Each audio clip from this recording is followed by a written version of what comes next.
আসসালামু আলাইকুম viewers, welcome back to my channel my life management. Viewers, এখন আমি পরোটা ভাজতেছি। এই যে পরোটা, এগুলো রেডিমেড পরোটা, তো এগুলোতে তেল একটু কমই থাকে। এই যে ভিউয়ার্স, আমি আমার ছেলে আর আমার বাবার জন্য পরোটা ভাজতেছি। আর একটা পরোটা নিয়ে আসি ডিপ ফ্রিজ থেকে। এই যে আর একটা পরোটা নিয়ে চলে আসলাম। আপনাদেরকে তো আমি সবসময় ওজন কমানোর উপরে মেসেজ দিতেই থাকি। তো আমার যেটা বলতেছিলাম যে ওজন কমানো কিন্তু চারটিখানি কথা না, ওজন কমাতে অনেক স্ট্রেস পেতে হয়। যেমন আমার এখন একটা দাওয়াত ছিল, তো দাওয়াতে আমি যেতে পারবো না। আমি বলেই দিয়েছি যে আমি আসলে ডায়েট করি, তো তার যে সবসময় সব খাবার খাই না, এই জন্য দাওয়াতে যেতে পারবো না। তো ভিউয়ার্স, আমাকে আসলে ওপেনলি বলেই দিতে হয়, কি আর করার আছে বলেন। আমার তো মানে নিজের স্বাস্থ্যের কথাটা আগে চিন্তা করতে হবে। আমি তো যে কোনো খাবার খাবো না, আবার যে খাবো না তখন সবাই জিজ্ঞেস করবে যে কেন খাচ্ছি না, তখন তো আমাকে বলতে হবে। তো আমি যেহেতু 50 কেজি ওজন কমিয়েছি, তো আমাকে 50 কেজি ওজন মেনটেন করার জন্য দাওয়াতের ব্যাপারটা ব্রেন থেকে আউট করে দিতে হবে।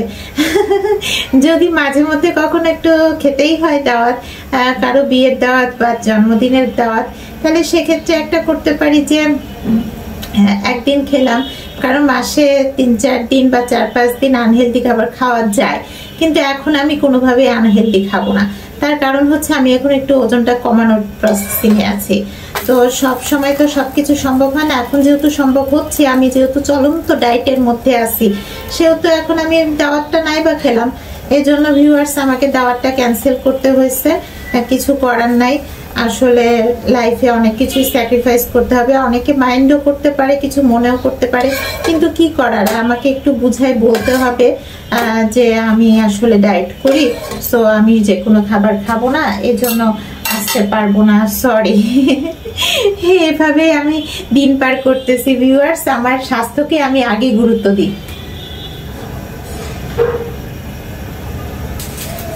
এই যে ডিপ থেকে নিয়ে আসছি, ডিপ থেকে না এনে যদি এখানে রেখে দিতাম তাহলে কি হতো জানেন ভিউয়ার্স, রুটিগুলো নরম হয়ে যেত। নরম হয়ে গেলে না আর ভাজাটা টাফ হয়ে যায়। এই কারণে আমি রুটিগুলাকে মানে একদম ডিপ থেকে নিয়ে এসে তারপর করে ফেলি দেন, তাহলে রুটিগুলো একদম টাটকা টাটকা থাকে, ফ্রেশ থাকে। আর আমার বাবা তো রাতে রুটি খায়, আর আমার রুটি বলতে এগুলো তো পরোটা, তো আমার ছেলে আবার এই পরোটাগুলো খুব পছন্দ করে। আমি বানাই দিলেও পছন্দ করে, আর আমি বানালেও তো সরিষা তেল দিয়ে বানাই। তো আমার আবার পরোটা বানানোর একটা ইজি প্রসেস আছে। ময়দাকে পানির মধ্যে গুলাই জাস্ট দিয়ে দিই, ব্যাস পরোটা হয়ে গেল। আমি ওই বেলাবেলির কাজ করি না, তবে বেলাবেলি কাজ করা কিন্তু স্বাস্থ্যের জন্য ভালো। এটাতে ভালো পরিশ্রম হয়, কিন্তু হয়েছে কি সময় ম্যানেজ করতে পারি না, আদার্স আরো রান্না বান্না থাকে, এই কারণে। তো এভাবে ভিউয়ার্স, আমি আমার বাসার সবার খাওয়া দাওয়া ম্যানেজ করতেছি। আর আমার খাওয়া তো দেখলেন, কিছুক্ষণ আগে ডায়েট প্রোগ্রাম করলাম। তো ডায়েট করার পরে আমি এখন হচ্ছে আমার আরো কিছু বাসার কাজ আছে, যেমন এই যে পরোটা ভাজা, এই কাজগুলো শেষ করতেছি আর আপনাদের সাথে আর একটু বক বক করতেছি। আর এই যে বললাম দাওয়াত পেয়েছি, কিন্তু খুব ভালো লেগেছে, খুশি হয়েছি যে আমাকে দাওয়াত করেছে, কিন্তু দাওয়াতে যেতে পারবো না।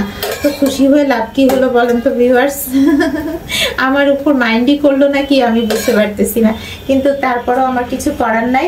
আমাকে আমার স্বাস্থ্যের কথা তো চিন্তা করতেই হবে, এই কারণেই আমি না বলে দিয়েছি।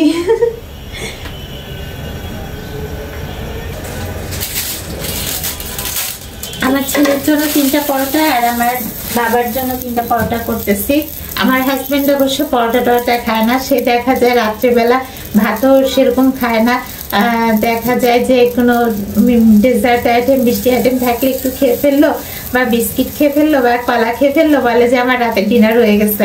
আমি বলছি তুমি কি আমার মতো ডায়েট করো নাকি? বলে না, তোমার ডায়েট আর আমার ডায়েট তো এক না, আমি ডায়েট করি না, আমি হচ্ছে লিমিটেড ওয়েতে খাই। তো আমার বাসায় তো ভাত বলতে আমি তো ভাত খাই না, আমার ছেলে আর আমার হাজবেন্ড সকালবেলা দুইজন মিলে ভাত খায়, তো ওদের ওই এক বেলায় ভাত খাওয়া হয়। তো ভাত খেয়ে দুইজন মিলে অফিসে আর স্কুলে চলে যায়। তো চলে গেলে দেখা যায় কি, ওই যে সকালবেলা যে ভাত খেলো, ভাতটা বার্ন হয়ে যায়। তো তো আমি এই কারণে এটা প্রিফার করি যে ওকে ঠিক আছে তোমরা সকালে ভাত খাও। আসলে আমি ওদেরকে এনকারেজ করছি সকালবেলা ভাত খাওয়ার জন্য, কারণ আমি যখন 103 কেজি ছিল আমার ওজন, তখন প্রথম দিকে যখন আমি আমার ওজন কমিয়েছি তখন কিন্তু ভিউয়ার্স আমি ভাত খেয়েই ওজন কমিয়েছি। তো প্রথম দিকে তো আমি ভাত বন্ধ করতে পারতাম না। তো 103 থেকে নামতে নামতে 80 কেজি পর্যন্ত আসলাম, তখন পর্যন্ত আমি ভাত খেয়েছি। ভাতের পরিমাণ কমিয়েছি, ধীরে ধীরে কমিয়েছি, কিন্তু একবেলা ভাত খেয়েছি। আর সেটা খেতাম একদম সকালবেলা, ভোরবেলা, আর্লি ইন দ্য মর্নিং। তারপর সারাদিনে অফিস টফিস চলে যেতাম, তখন তো চাকরি বাকরি করতাম। তো দেখা যেত সারাদিনে আমার সেই ভাতের শর্করাটা বার্ন হয়ে যেত।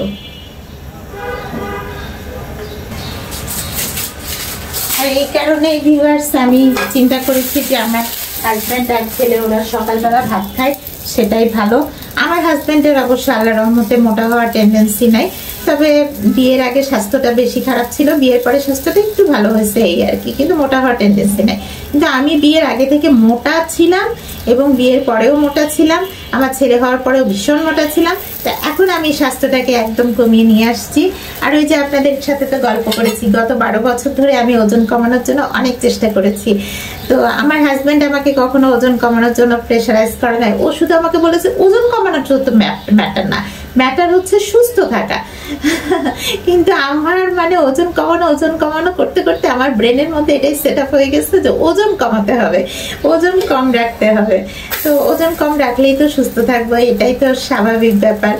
তো ভিউয়ার্স আসলে বাসার সবার খাওয়া দাওয়াটাও চিন্তা করতে হবে যে সবাই যাতে একদম রিচ ফুড বা আনহেলদি খাবার যাতে খেয়ে না ফেলে, কারণ আমি শুধুমাত্র ডায়েট করব আর আমার ফ্যামিলিকে কি আমি আনহেলদি খাওয়াবো নাকি সব সময়?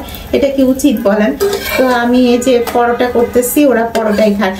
অনেকে বলে ভাত আর পরোটার মধ্যে পার্থক্য নাই, পার্থক্য একটু হলেও আছে ভিউয়ার্স। কারণ ভাতে না শরীরে পানিটা জমে বেশি, শর্করা তো শরীরে 3 গুণ পানি জমায়, ভাতটা বেশি পানি জমায় আর রুটিটা পানি জমায় কম।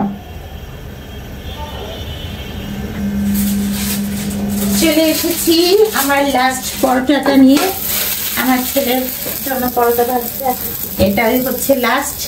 গতকাল খাসির গোস্ত রান্না করেছিলাম, তো খাসির গোস্ত দিয়ে ও পরোটা দিয়ে খাবে। ওকে গোস্ত তো সবসময় দিই না, কয়েকদিন মাছ খেয়েছে, এখন বলতেছে আম্মু মাছ খাবো না কিন্তু গোস্ত খাবো। তা আমি ওকে না জানাই খাসির গোস্ত রান্না করেছি গতকাল, তো খুব খুশি। আর আমি ভিউয়ার্স খাসির গোস্তের চর্বিটা কিন্তু স্বাস্থ্যের জন্য ভালো ভিউয়ার্স, যদি সেটা অর্গানিক খাসি হয়। তো এগুলো খাসি তো আসলে ঘাস খাওয়া খাসি, কোরবানির সময় দেখে শুনে কেনা হয়। তো এই খাসিগুলা আপনার হচ্ছে চর্বিটা সেরকম থাকে না, চর্বি যদি একটু থাকেও সেটা যতটা সময় ফেলে দিলাম রান্না করার সময়, আর যেটুকু রান্না করার পরে থাকে সেটুকু স্বাস্থ্যের জন্য কিন্তু খারাপ না। খাসির চর্বি কিন্তু গরুর চর্বির থেকে ভালো, এটা অনেকেই জানে না। তো ভিউয়ার্স আসলে খাসির চর্বি শরীরের জন্য কিছু গুড ফ্যাট তৈরি করে। তো এটা আপনারা হয়তো ভাবতে পারেন আমি একটু রং কথা বলতেছি, কিন্তু আমি যা জানি সেটাই আপনাদেরকে বললাম। তো এই কারণে আমি খাসিটা প্রিফার করি। তো আমার ছেলের জন্য এই যে কারণে আমি খাসির গোস্ত রান্না করলাম, গরুর গোস্ত রান্না করা হয়। আর আমার কোরবানির গোস্ত আসলে ফ্রিজে আমি রেখে দিই। আমি তো সেরকম খাই না, মানে মাংস খেতে আমার তো ভালো লাগে না। আপনারা তো দেখেন আমি অত বেশি অভ্যস্ত না বলতে আগে তো শুধু গোস্তের উপরেই থাকতাম যখন মোটা ছিলাম, কিন্তু এখন তো আর গোস্ত অত খাই না।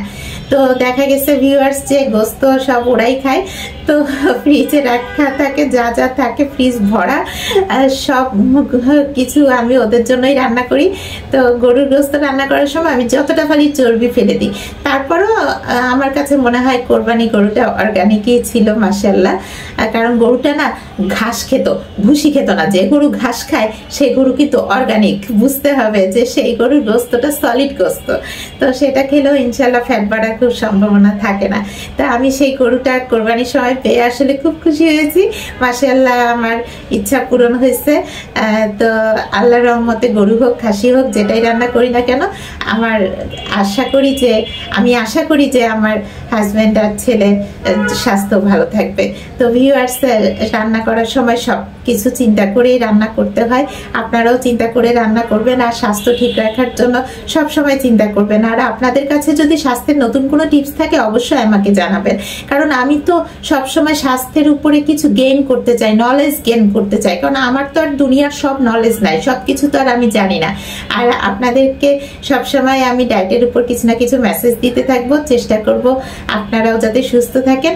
ওকে ভিউয়ার্স, দেখা হবে নেক্সট ব্লগে। আর এখনো যারা আমার চ্যানেলে নতুন, প্লিজ আমার নতুন আপডেটগুলো পাওয়ার জন্য subscribe my channel, my life management. আল্লাহ হাফেজ।